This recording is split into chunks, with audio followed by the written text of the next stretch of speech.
How does chief security officers begin to identify and assess what the security risks are for organizations? You know, when I talk to people that are going into new jobs about how do I find out the risks, the first thing you do is ask.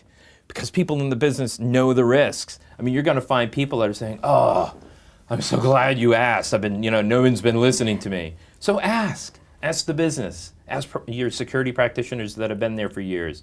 Ask the CEO. He has his concerns. And that gives you a pretty good understanding of what you need to go after first. Because if everybody knows about it, it's probably a problem.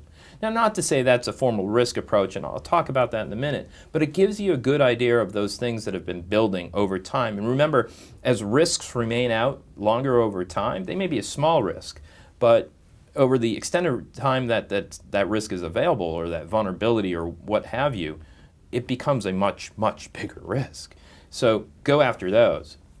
The best way to keep a consistent method by which to measure risk is put in a GRC-like process, or a governance, risk, and compliance process that allows the intake of risks, the measurement of that risk against what matters to your business, and then work through your business on saying, hey, here are some of the things that popped on our radar.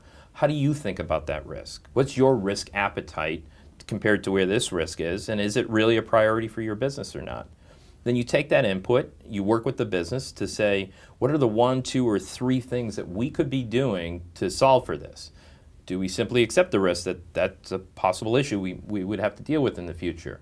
Do we just turn that service off and say, you know what, we really don't need that, it's not part and parcel to the entirety of our business, let's just get rid of it? Or do you invest in processes, technology, people to reduce the risk?